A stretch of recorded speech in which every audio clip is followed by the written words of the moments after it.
Hey guys, I'm Morthadon, and we are back for My Hero Academia Season 7, Episode 15. So, last time we jumped to one of the different fights. We didn't have anything going on with Midoriya and Shigaraki and All for One and all that stuff. But we jumped over to see what Spinner is up to, as well as some of our other Class 1A who are fighting against him and the cops and a whole bunch of other people. It's a massive battle. But we got some really interesting backstory for Shoji and then a little bit for Koda. But Shoji being someone who was abused and a victim of the racism in this country to heteromorph type people, he has a interesting stake in what this whole group of people is fighting against. So I really wish his words had more of an influence on the people. It seems like by the end of the episode, they were still just rallying behind Spinner, even though there was a brief moment where they kind of like stopped for a minute and thought about things. So maybe that's hinting at something further developing. I hope so. But that'd be really cool if Shoji was capable of changing the minds. And similarly to Shoji, Koda's mom had issues with people making fun of her and stuff, and then the person who ended up becoming Koda's dad stepped in and defended her, and I'm guessing at some point after that they started their relationship. So pretty cool stuff. It was a really great episode, very emotional too, with Shoji trying to save that girl and then getting his ass kicked for touching her. It's just very, very compelling but sad storytelling. So, yeah, they're going after Kurogiri. Let's see if we continue with that or if we jump somewhere else this time. So, let's get started here, guys, in 5, 4, 3, 2, 1, now. Angry boy.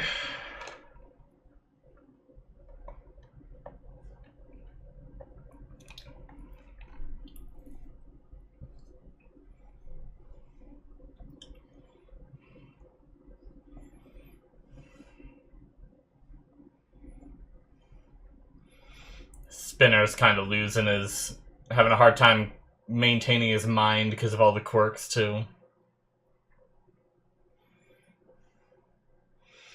That's right, they pulled out like actual lethal weapons. Right. Yeah.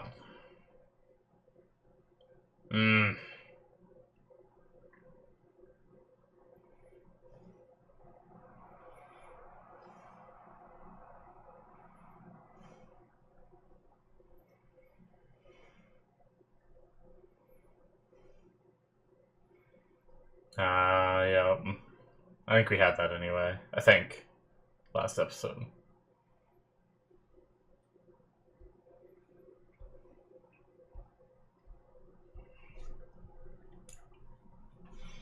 Damn. Oh, the people. Oh, wow. Just the normal people.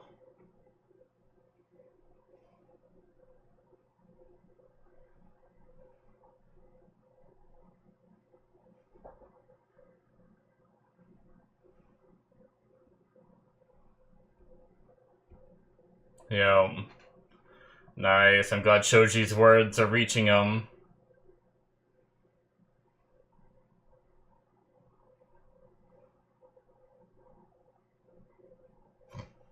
All the Mario references in here. I feel like anyway. Like a Toad looking, a Yoshi. Okay. Nice. Good. I was really worried that whole episode of Shoji trying to like speak to them wouldn't have mattered because they all just kind of went back. But then they went back again and thought about it. That was really neat.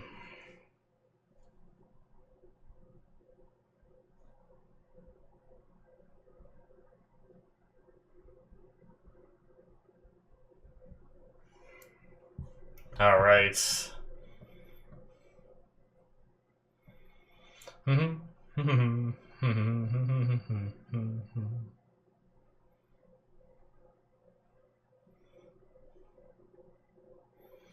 I really like, I mean, obviously I love the heroes and the battles and this and everything, but I love when just the normal people can, like, take a stand and try to make a change, because, you know, there's a part of me that always wishes that I could, like, stand for something, make a change.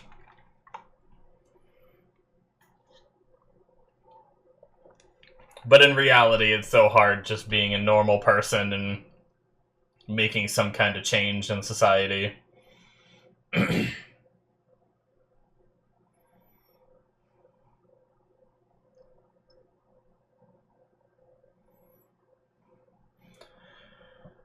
Alright, Spinner's gonna be all alone. Will there be anybody? Oh, okay.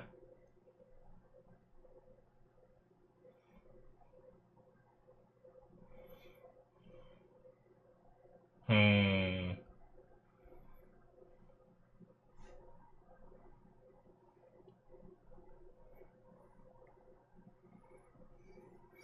Now, they were guarding a different hallway. So where's he headed? It seems like they let him go this way.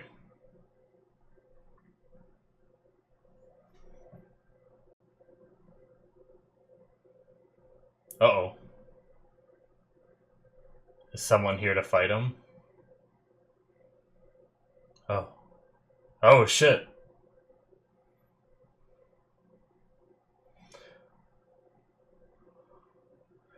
Oh, shit! Shirakumo. Yeah, that was the name of his friend.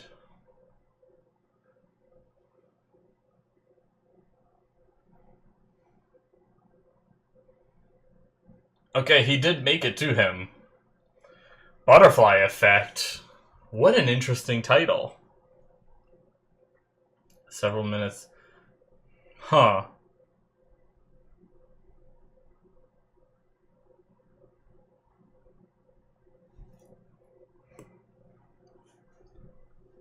Okay.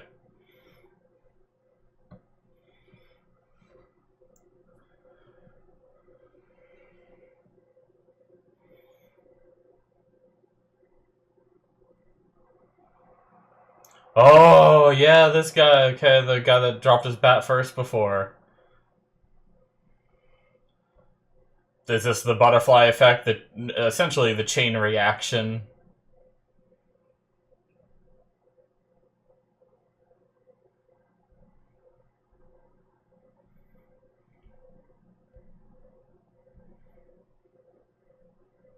Coda looks so cool now.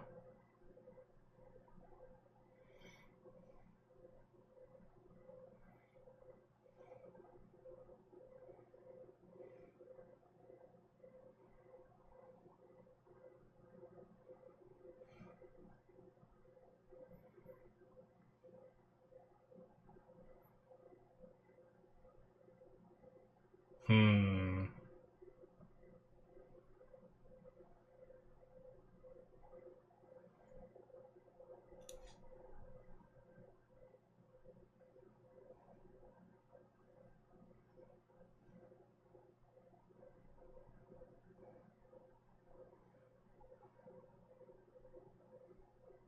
Yeah.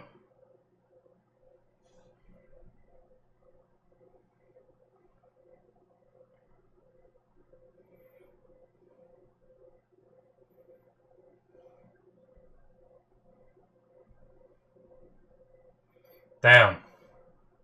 This is good shit.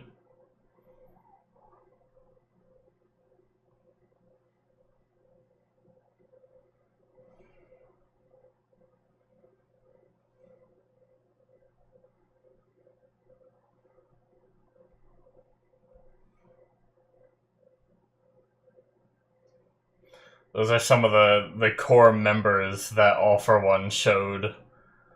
Or, like, when he talked about the heteromorphs that were rising up, they were some of the first ones that were shown.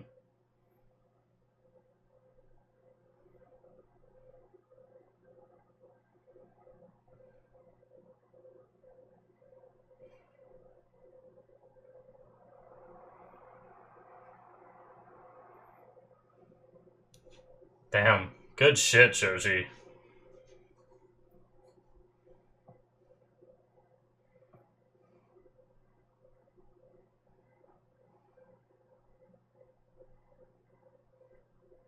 Yeah.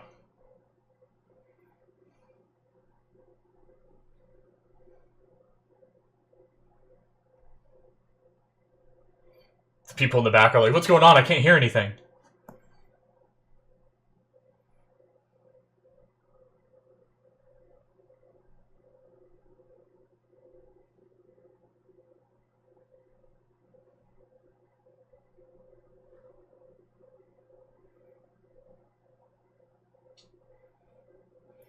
Alright. Give him some backup if he needs it.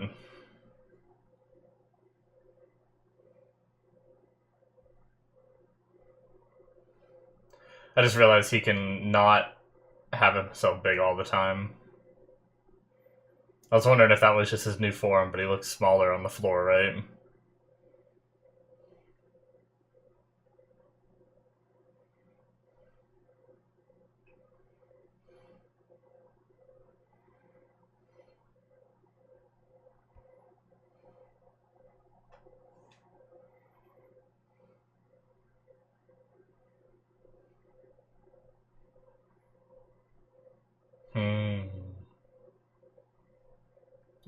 I'm worried that they're gonna do something like Spinner's gonna like have his big moment.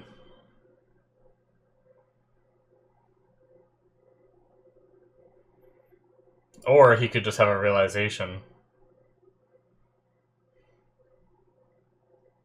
For the better. Hopefully not for the worse.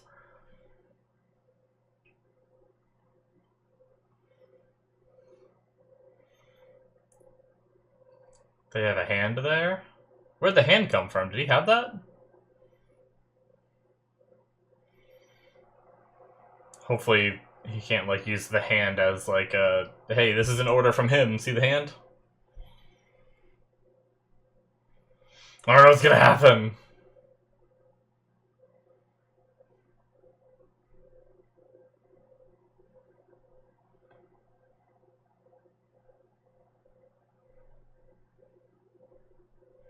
Damn.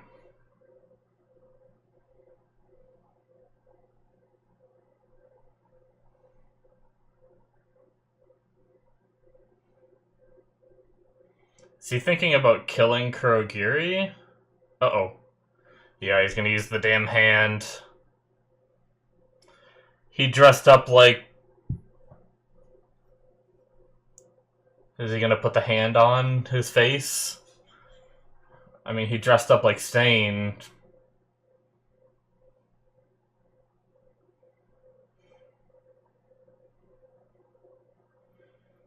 Oh.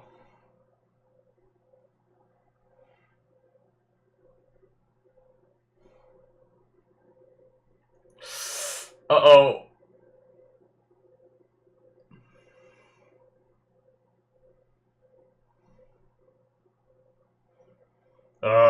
The damn clock sound. Shit. What is he gonna do now? Oh. What?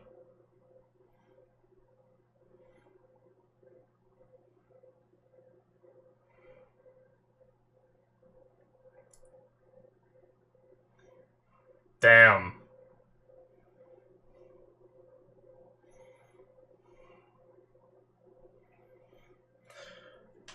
Kurogiri's free? And just back at it on their side, huh?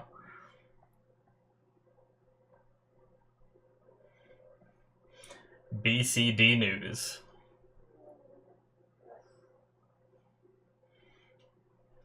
American News.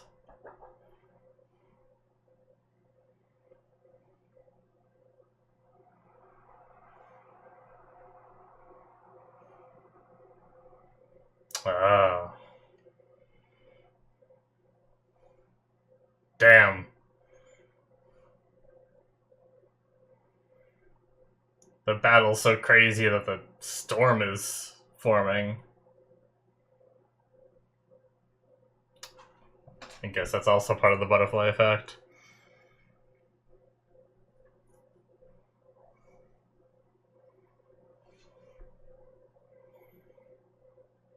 Oh no.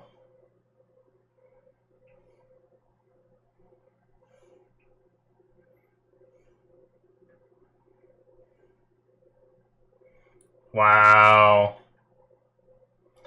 Damn. They got the sexy news reporter.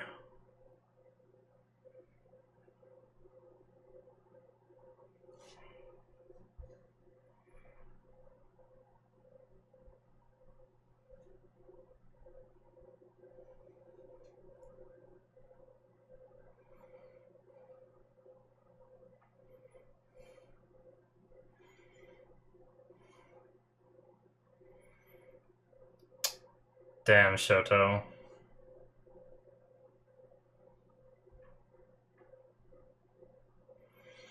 Is Kurogiri gonna show up in his favor now? Man, the ground is like molten too.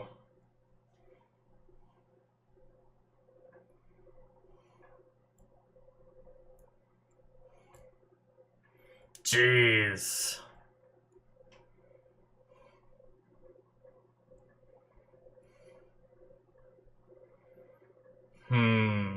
Is there something more going on? Or is it just really building up his will?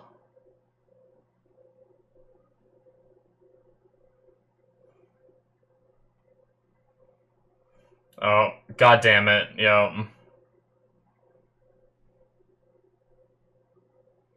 Shit.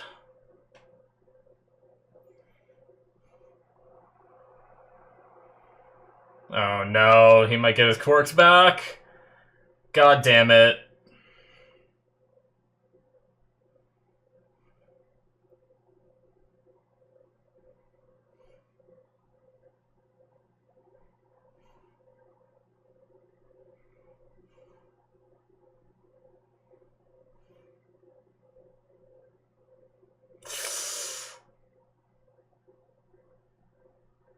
Oh no. Is he here? Fuck.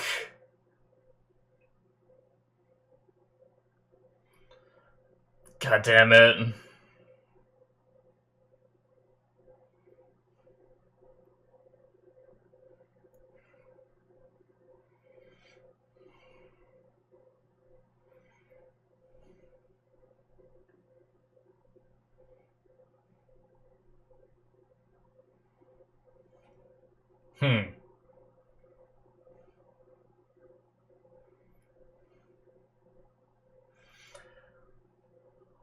Shit.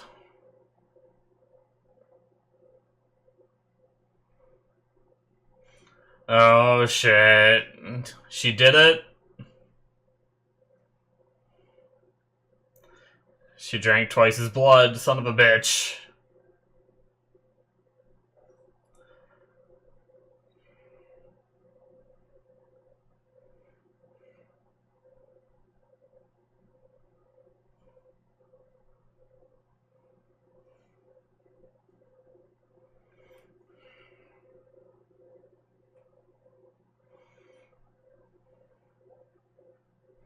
Damn. Jesus, it's still going. I keep thinking it's gonna end. We are covering so much ground this episode.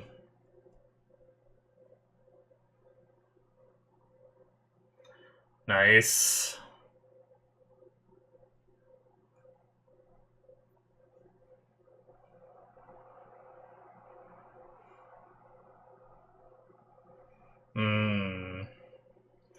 Yeah, the whole thing about her being able to disappear.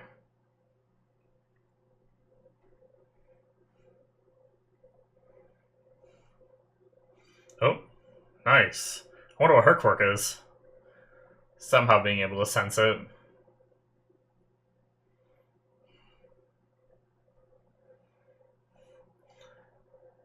Nice. Blast his face. Ugh.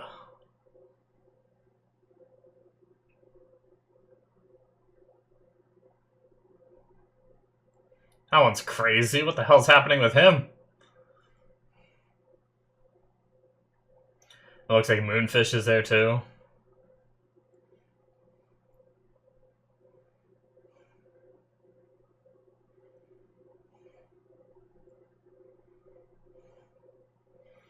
$30 or 40 minutes.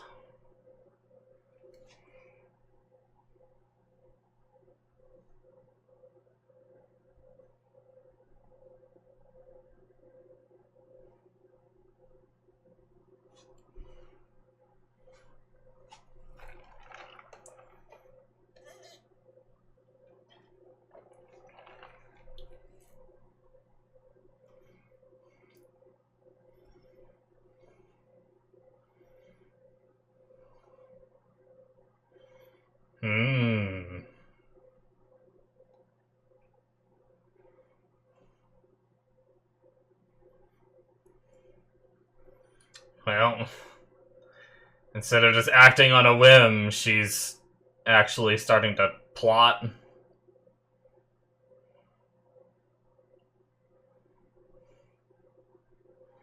Ugh. Those two would be scary, but she has to love them to use the... Oh, shit!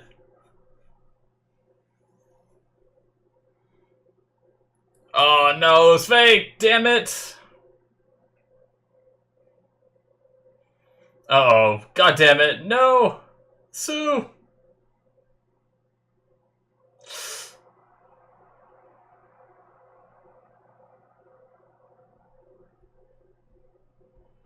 She's her blood. Oh, and then... Okay. Damn.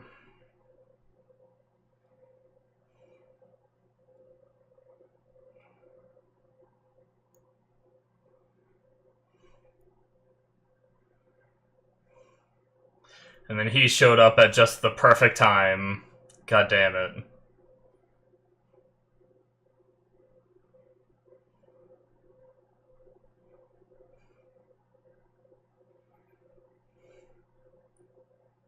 Scatter me everywhere. Man, she's gonna be sent to the other battlefields and just... duplicate herself.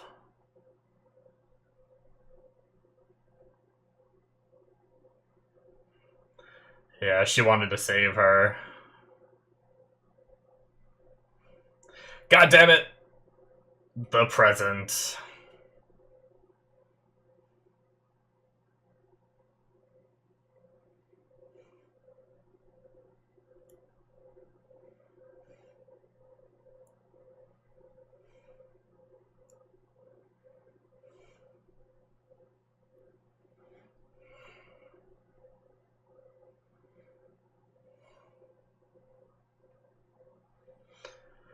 Oh, man.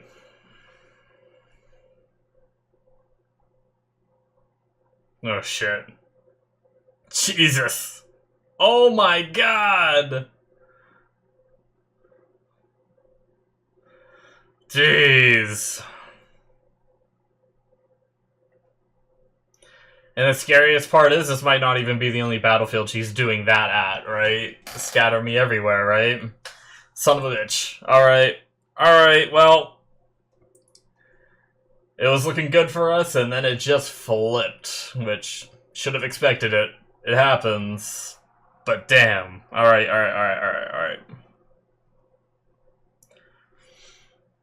So I really liked the whole hospital thing with the, with them all lined up and everything. I guess they were doing it to save their patients, right?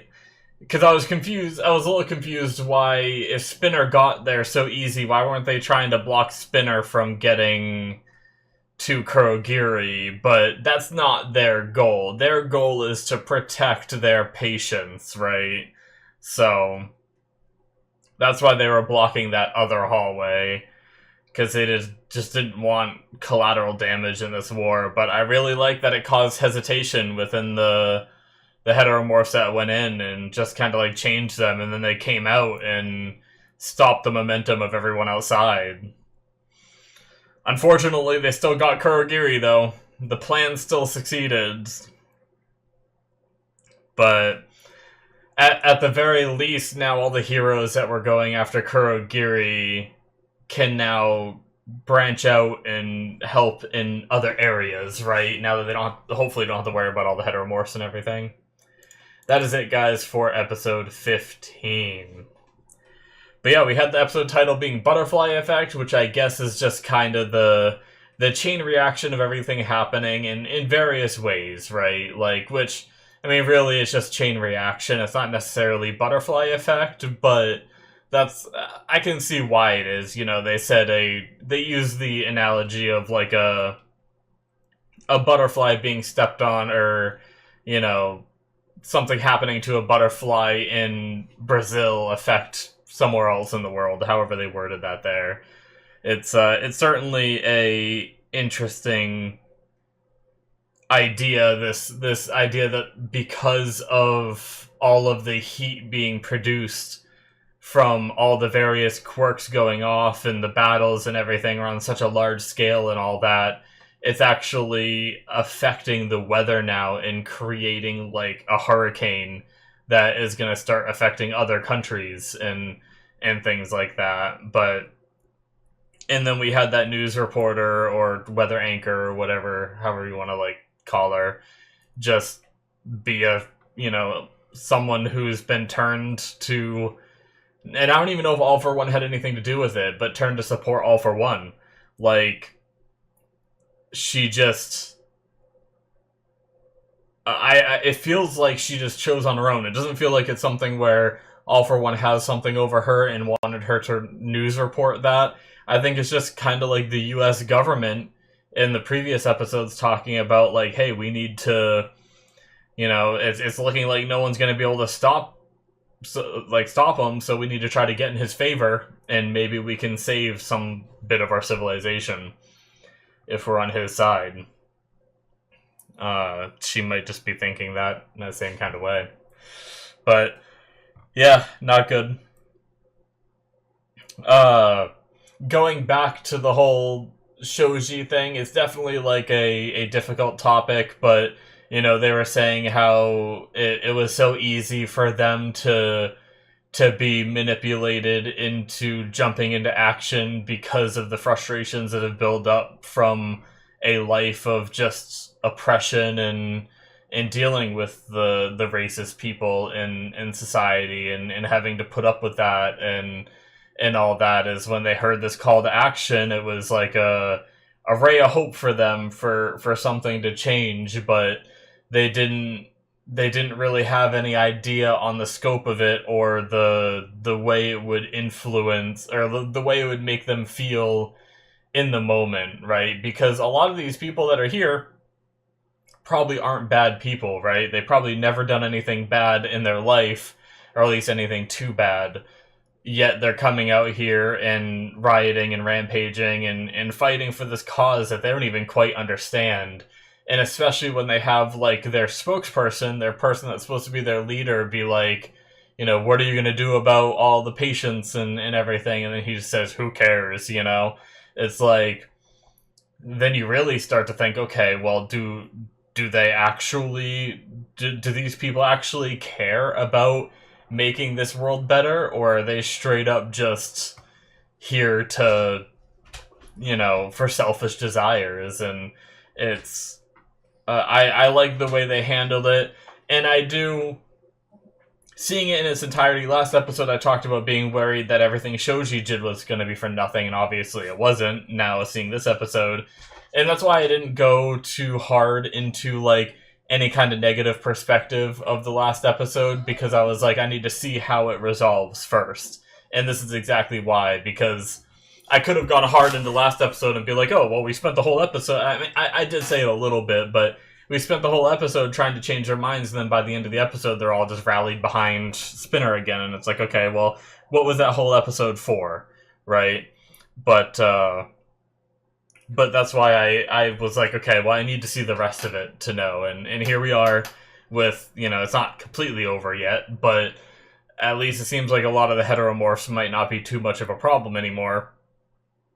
And I'm really glad it went that way. So, What I was trying to say is I'm glad it did take a bit to change their minds, because it would have been like, you could look at it as being a little unrealistic that someone just comes in after they have all this determination enough to group up and fight and attack all these people and everything, to be able to change their minds in the middle of it. Like, that is definitely something that isn't easy to do. So I do like that there was that hesitation. I'm just glad that it did flip in the end. But anyway, definitely compelling stuff, and I love the way that Shoji talked about I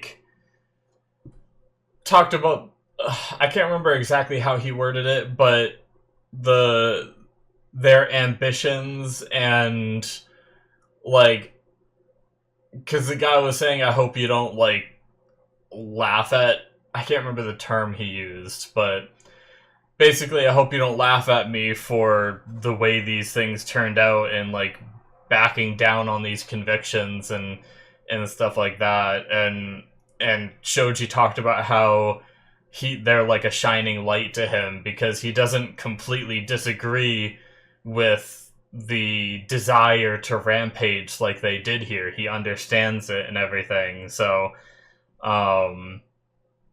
but, you know, be the bigger person, that's what he was trying to say, is be the bigger person to the point where they feel ashamed to use their fists and everything. It's like, damn. Alright. It was just very compelling. Obviously, the show put it in way better words than I could. My memory is too shit to remember exactly how they said it, but I felt like it was really well done. But unfortunately, with Kurogiri getting out, it's just mayhem now. We have Dabi going over to Endeavor, who's, you know, obviously very wounded himself, on top of having to deal with Sadman's Parade, even though that's more focused on Hawks at the moment, but he's still there, right? And wherever Kurogiri is teleporting everyone else, we have we had Kurogiri drop... Who was it that was dropped? Someone was dropped over by, I know it was Present Mike. Was it more Dabi's, or was it someone else that was dropped right behind Monoma and all that? Shoot.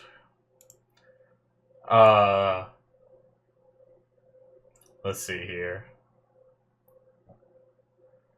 Where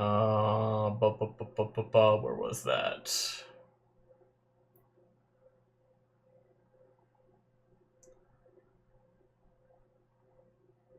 The hand came through.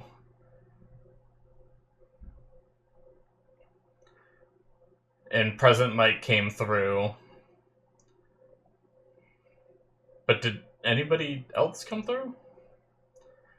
Oh, I guess we didn't get to see. I feel like someone else is gonna come through, though, because why bother opening a portal there if you're just gonna drop off? I mean, because that's not gonna stop what they're doing with Monoma there, sending Present Mike, right? Because obviously he's on their side. So I feel like someone else is gonna come through, but we didn't actually see. That's why I don't remember. We saw the hand come through, and he did mention there was some kind of device. Was that just for activating Kurogiri? The feelings he had for his friend after a dark life. In order to allow Kurogiri with no access to information to act immediately. Yeah, there was a device in the hand. There's a micro device embedded in Shimura's hand. Okay. So basically just explaining why the hand woke up Kurogiri the way it did. Okay. But yeah. Damn. Oh boy. So this episode did a fantastic job of, like, just a whole ton of build-up, right? Like, we just have so many stakes in all the areas and everything, because we kind of did take a break to go through, like, several episodes of what's going on with Shigaraki, and then Midoriya showing up, and then Midoriya fighting Shigaraki, and then we jump to what's going on at this location, but it's like, okay, it's been quite a few episodes since we caught up with what's going on everywhere else, and now this episode kind of just set up, like, the craziness that's about to ensue everywhere else as well. So, man, I really wonder if this fight wraps up this season. I mean, it's a 21 episode season, I think, so we have 6 episodes. A lot can happen in 6 episodes, but there's also a lot to wrap up in 6 episodes. And I think there's gonna be... I haven't heard anything about this being the final season. I tried looking it up, and there's been no confirmation that this is the final one, so there is potentially more. So do we end with the fighting still going on? Or do we end, like, does something happen and they run away again and regroup and stuff? I don't know. I guess we'll see. But yeah, I think that's going to be it for me, guys. Thank you so much for watching. Can't wait to see more. Hit that subscribe button if you enjoyed. Check out my Patreon if you want to see more. Link should be popping up on the screen. Link should be down in the description as well. And I will see you guys in my future reactions. Bye-bye.